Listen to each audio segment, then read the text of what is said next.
जय हिंद दोस्तों। एक बार फिर से स्वागत है आप सभी लोगों का मेरे राज शिवम स्टडी पॉइंट चैनल पर। और आज के इस वीडियो में हम बात करने वाले हैं कारक, जो कि एक हिंदी व्याकरण का चैप्टर है।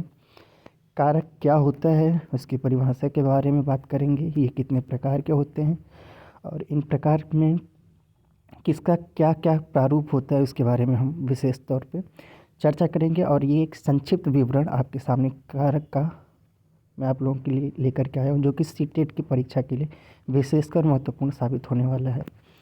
तो चलिए सबसे पहले हम बात करते हैं कारक होता क्या। कारक की परिभाषा: कारक संज्ञा या सर्वनाम के जिस रूप से वाक्य के अन्य शब्दों के साथ उसके संबंध का बोध होता है, उसे कारक कहते हैं। हिंदी में कारक 8 प्रकार के होते हैं।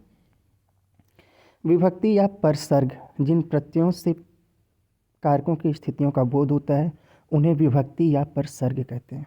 विभक्ति या परसर्ग किसे कहते हैं? विभक्ति या परसर्ग जिन प्रत्ययों से कारकों की स्थितियों का बोध होता है, उन्हें विभक्ति या परसर्ग कहते हैं।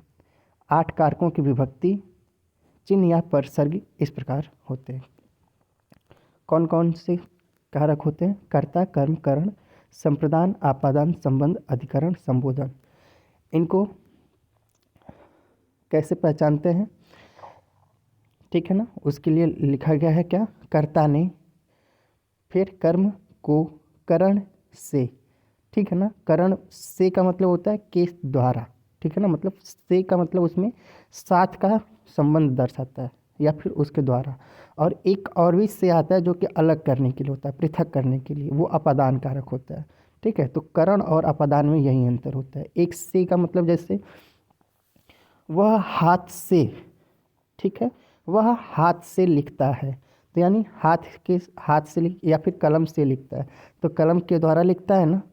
ठीक है, वह कलम से लिखता है तो वो करण से करण कारक हो जाएगा।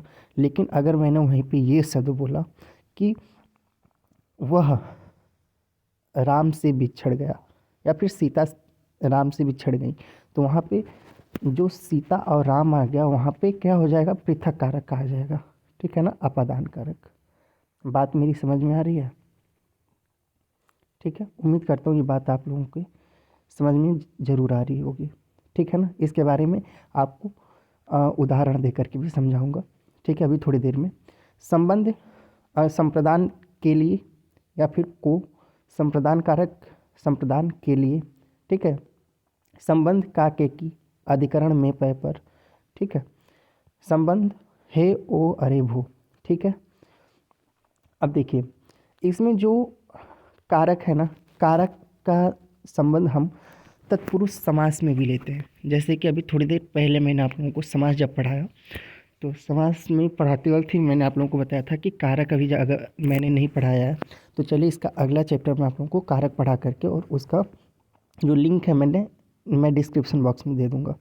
तो मैं इसको अब पढ़ा रहा हूँ, तो इसका लिंक मैं डिस्क्रिप्शन बॉक्स में वहाँ पे दे दूँगा। अगर इसके बाद आप उधर समास पढ़ना चाहते हैं, तो कारक के बाद आप जाकर के समास पढ़ लीजिएगा। देखिएगा तत्पुरुष समास में ये 8 समास होते हैं, लेकिन कर्ता और संबोधन को हटा करके तत्पुरुष समास को 6 भागों में, जिसको कि हम समास को जब विच्छेद करते हैं, समास विच्छेद जब करते हैं हम, तो वहाँ पे 6 प्रकार से विच्छेद कर पाते हैं। कौन कौन से समास को विच्छेद कर पाएंगे?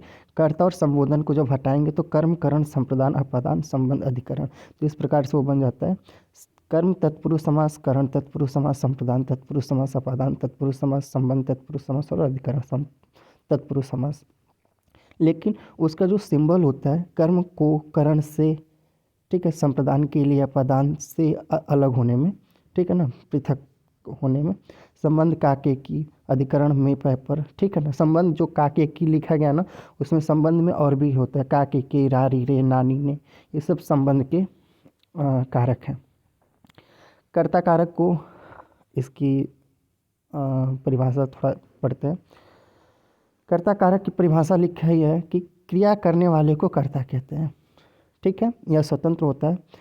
इसमें ने विभक्ति का प्रयोग होता है। जैसे राजेंद्र ने पत्र भेजा है, मैंने भोजन किया है। कहीं कहीं वाक्य में कर्ता कारक ने चिन्ह का लोप भी होता है, जैसे राम रोटी खाता है, मैं जाता हूँ। ठीक है, तो ये कर्ता कारक होता है। जैसे राम रोटी खाता है यानी राम ने रोटी खाया है। ठीक है ना। मैं जाता हूँ यानी मेरे द्वारा जाया जाता है। ठीक है ना, मतलब मैं जाता हूँ। तो ये सब क्या है, कर्ता कारक है। बात समझ में आ रही है। कर्ता मतलब इसमें जो होती है क्रिया के करने वाले को क्या कहते हैं, कर्ता कहते हैं। अभी बात समझ में आ रही है। क्रिया क्या होती है, क्रिया क्या होती है, क्रिया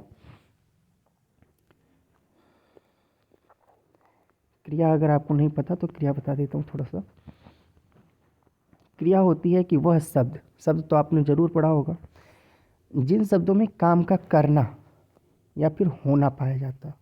या तो काम खुद से हो रहा है या फिर उस काम में करने का सिमिलरिटी पाया जाता है। ठीक है ना, उन शब्दों को क्रिया कहते हैं। और उस शब्द को, ठीक है ना, करने वाला, ठीक है, उस शब्द और उस क्रिया को करने वाला, उस शब्दों को करने वाले को क्या कहते हैं, हम कर्ता कहते हैं। ठीक है ना। अब आगे थोड़ा सा आगे, कर्म कारक क्या होता है। कर्म कारक होता है जिस पर क्रिया के व्यापार का प्रभाव पड़ता है, उसे कर्म कारक कहते हैं। इसमें को विभक्ति चिन्ह का प्रयोग होता है। जैसे गोपाल ने राधा को बुलाया है, उसने पानी को छाना है। कुछ वाक्यों में कर्म कारक के चिन्ह जो को है का लोप भी होता है। जैसे श्याम पुस्तक पढ़ता है, तो यहाँ पुस्तक पढ़ता है, तो यहाँ पे क्या हो गया, श्याम पुस्तक को पढ़ता है। मेरे द्वारा यह कार्य हुआ है, यानी यह मेरे द्वारा इस कार्य को किया गया है। इसका यही मतलब हुआ ना। आगे बढ़ते हैं करण कारक की तरफ। करण कारक का मतलब जिसके द्वारा क्रिया होती है उसे करण कारक कहते हैं। जिसके द्वारा क्रिया होती है उसे करण कारक कहते हैं। करण कारक में विभक्ति चिन्ह से द्वारा हो, चिन्ह से द्वारा, चिन्ह या फिर उसके द्वारा। ठीक है, जैसे कलम से पत्र लिखा है, तो कलम से पत्र लिखना, तो यानी कलम से, कलम को हाथ में लेकर के कोई लिखेगा ना। मेरे द्वारा कार्य हुआ है, ये सब क्या है, करण कारक के उदाहरण है। संप्रदान कारक में बढ़ते हैं। संप्रदान जिसके लिए क्रिया की जाती है अथवा जिसे कोई वस्तु दी जाती है, वहाँ संप्रदान कारक होता है। इसके विभक्ति चिन्ह, विभक्ति चिन्ह क्या है उसकी, के लिए और को। जैसे भूख के लिए रोटी लाओ। ठीक है ना। ठीक है।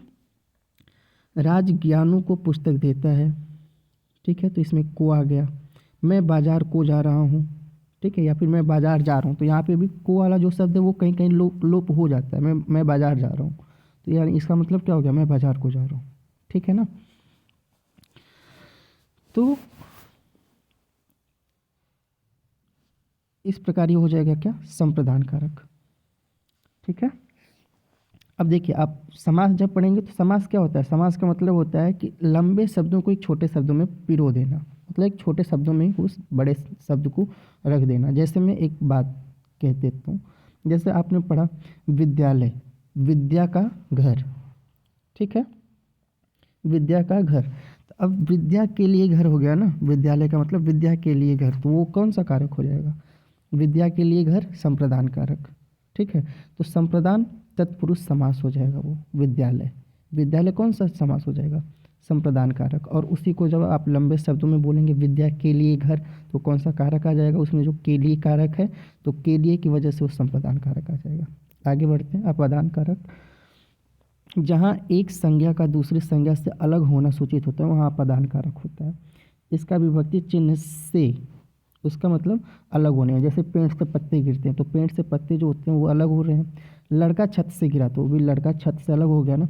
मैं बैंक से रुपए लाया, तो अब जो आप रुपए लेकर के आ रहे हैं वो रुपया बैंक से अलग हो गया ना। ठीक है, अब उसको पैसे को तो आप साथ में लेकर के चले आए, तो बैंक से रुपया अलग हो गया, तो इसमें जो से है वो अलग हो गया, इसलिए वो अपादान कारक में आ जाएगा। संबंध, संबंध कारक देखिए, जहाँ एक संज्ञा या सर्वनाम का संबंध दूसरी संज्ञा या सर्वनाम से सूचित होता है, वह संबंध कारक होता है। इसके विभक्ति चिन्ह का, के, की, रा, री, रे, नानी ने है।